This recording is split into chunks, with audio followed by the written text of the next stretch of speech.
38-39 ಸಾವಿರ ರೂಪಾಯಿ ಕೊಬ್ಬರಿ ಮಾರಾಟ ಮಾಡ್ತಾರೆ. ಚಿಪ್ಪನ್ನ ಒಂದು ಟನ್ಗೆ ಇವತ್ತು 30 ಸಾವಿರ ರೂಪಾಯಿ ಮಾಡ್ತಾರೆ. ಚೆನ್ನಾಗಿ ಆಳವಾದ ಮಣ್ಣಿರ್ಬೇಕು ಬಾಳೆಗೆ, ಅದು ಹೆಚ್ಚಾಗಿ ನೀರ್ ಕೇಳ್ತದೆ. ಅದು ಅಂತವ್ರು ಬೆಳೆ ಬೆಳೆದ್ರೆ ಅದಕ್ಕೆ ಅದ್ರಾಗೇನು ಲಾಸ್ ಆಗಲ್ಲ. ಇವಾಗ ಅದ್ರೊಳಗೆ ಬಾಳೆನ ಇಟ್ಕೋಬಹುದು, ಅದ್ರೊಳಗೆ ಮಾವು ಇಕ್ಕೋಬಹುದು, ಬದುಗಳಲ್ಲಿ ಹಣ್ಣಿನ ಗಿಡಗಳು ಏನಾದ್ರೂ ಬೆಳ್ಕೋಬಹುದು. ಇವಾಗ ನಾವು ಏನು ಇವು ಇಂಜಿನಿಯರ್ ಸಾಫ್ಟ್ವೇರ್ ಇಂಜಿನಿಯರ್ ಅಂತ ನಾವು ಜಮೀನ್ ತಗೊಂಡಿದ್ರೆ ಹೊರಗಡೆ ಬಂದಿದ್ದೀರಾ ಅಂತ ಹೇಳ್ತೀವಿ.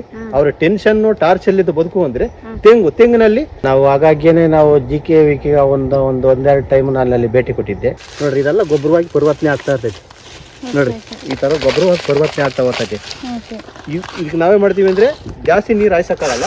ಇವಾಗ ಏಕಕಾಲದಲ್ಲಿ 200 ಗಿಡಕ್ಕೆ ಬಿಟ್ಟಿದ್ದೀನಿ ನಾನು.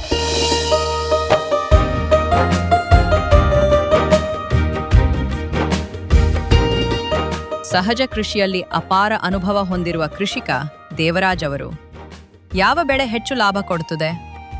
ತೆಂಗು, ಬಾಳೆ, ಅಡಿಕೆ ಬೆಳೆಗಳಿಂದ ಎಷ್ಟು ಆದಾಯ ಬರಬಹುದು? ಕಡಿಮೆ ನೀರು ಬಳಸಿ ತೋಟಕ್ಕೆ ಸುಲಭವಾಗಿ ನೀರು ಹಾಯಿಸುವ ವಿಧಾನ ಯಾವುದು? ಕಡಿಮೆ ಖರ್ಚಿನಲ್ಲಿ ಹೆಚ್ಚು ಲಾಭ ಪಡೆಯುವ ಗುಟ್ಟು ಏನು? ಈ ಎಲ್ಲ ಪ್ರಶ್ನೆಗಳಿಗೆ ಪ್ರಾಯೋಗಿಕವಾಗಿ ಉತ್ತರ ನೀಡಿದ್ದಾರೆ ಕೃಷಿಕ ದೇವರಾಜ್ ಅವರು. ಕೃಷಿಯಲ್ಲಿ ಯಶಸ್ಸು ಸಾಧಿಸಲು ಬಯಸುವ ಪ್ರತಿಯೊಬ್ಬರೂ ನೋಡಲೇಬೇಕಾದ ವಿಡಿಯೋ ಇದು. ಹಾಗಾದರೆ ಬನ್ನಿ, ಈ ಉಪಯುಕ್ತ ಮಾಹಿತಿಯನ್ನು ಸಂಪೂರ್ಣವಾಗಿ ನೋಡೋಣ.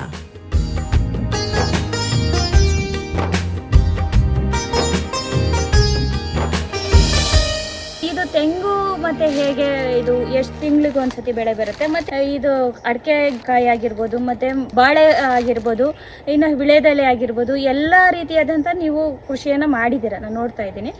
ಅದೇ ಆ ರೀತಿಯಲ್ಲಿ ನೀವು ಹೇಳಬೇಕಾದ್ರೆ ಯಾವ ರೀತಿ ಸಜೆಷನ್ ಕೊಡ್ತೀರಾ? ಈಗ ಬಾಳೆ ಅಂದ್ರೆ ಭೂಮಿ ಸ್ವಲ್ಪ ಚೆನ್ನಾಗಿ ಆಳವಾದ ಮಣ್ಣಿರ್ಬೇಕು ಬಾಳೆಗೆ, ಅದು ಹೆಚ್ಚಾಗಿ ನೀರ್ ಕೇಳ್ತದೆ. ಅದು ಅಂತವ್ರು ಬೆಳೆ ಬೆಳೆದ್ರೆ ಅದಕ್ಕೆ ಅದ್ರಾಗೇನು ಲಾಸ್ ಆಗಲ್ಲ.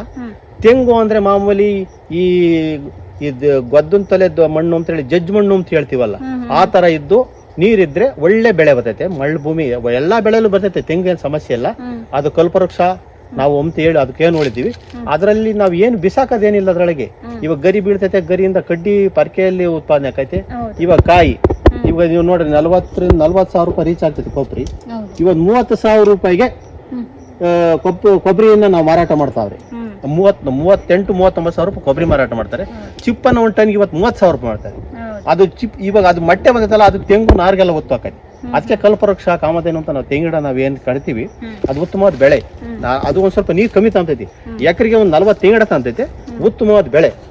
ಅದನ್ನ ನಾವು ರೈತರು ಅದನ್ನ ಬೆಳ್ಕೊಂಡು ಅದ್ರಲ್ಲಿ ಅನೇಕ ಅಂತರ ಬೆಳೆ ಅಂತ ಹೇಳ್ತೀವಿ. ಏನ್ ಹೇಳಿ ಇವಾಗ ನಾವು ಅದ್ರಾಗೆ ಅಂತರ ಬೆಳೆಯಾಗಿ ಬೆಳ್ಕೋಬಹುದು.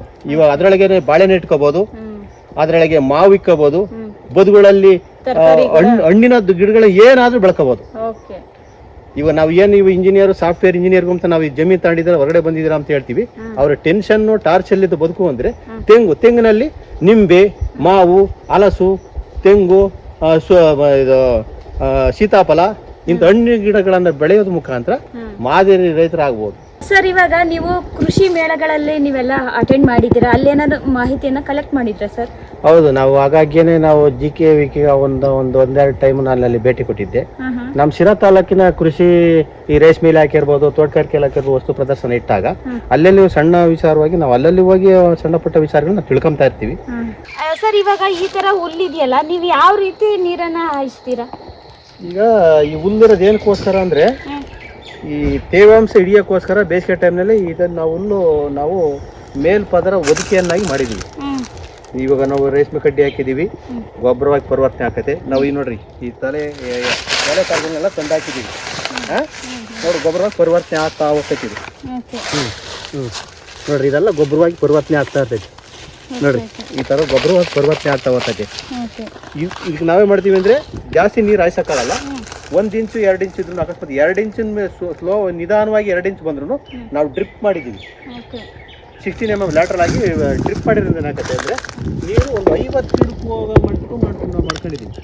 50 ಗಿಡಕ್ಕೆ ಹೋಗಂಗೆ ಇದ್ರೂ ಡ್ರಿಪ್ ಮಾಡೋದ್ರಿಂದ ನಾವು ನೀರನ್ನು ಡ್ರಿಪ್ ಮುಖಾಂತರ ಕೊಟ್ಟು ನೀರನ್ನ ಇವಾಗ ಒಂದು ದಿನಕ್ಕೆ ಎಷ್ಟು ಸತಿ ನೀವು ಡ್ರಿಪ್ ಅನ್ನ ಆನ್ ಮಾಡ್ತೀರಾ? ಈ 1 ದಿನಕ್ಕೆ ಅನ್ನಲ್ಲ, 8 ದಿನಕ್ಕಿಂತ 8 ದಿನ ಅಂದ್ರೆ 9 ದಿನಕ್ಕೊಂದ್ಸರಿ ನಾವು ಡ್ರಿಪ್ ಆನ್ ಮಾಡಲೇಬೇಕು ಅಡಿಕೆ ತೋಟಕ್ಕೆ. ಇವಾಗ ನೋಡಿ, 100 ಗಿಡ ಅದೊಂದು 200, ಇವಾಗ ಸುಮಾರು ನಿಧಾನವಾಗಿ 2 ಇಂಚ್ ಬತ್ತೈತೆ. ಇವಾಗ ಏಕಕಾಲದಲ್ಲಿ 200 ಗಿಡಕ್ಕೆ ಬಿಟ್ಟಿದ್ದೀನಿ ನಾನು. ಒಂದು ದಿನಕ್ಕೆ ತೇವಾಂಶ ಆದೋಯೈತಿ ಆಯ್ಕೊ ನೆಂದೈತೆ ಭೂಮಿ. ತಿರ್ಗಿ ಸಾಯಂಕಾಲ ಅದು ಬೇರೆ 200 ನೆಕ್ಸ್ಟ್ 200 ಗಿಡಕ್ಕೆ ಬಿಡ್ತೀನಿ ನಾನು.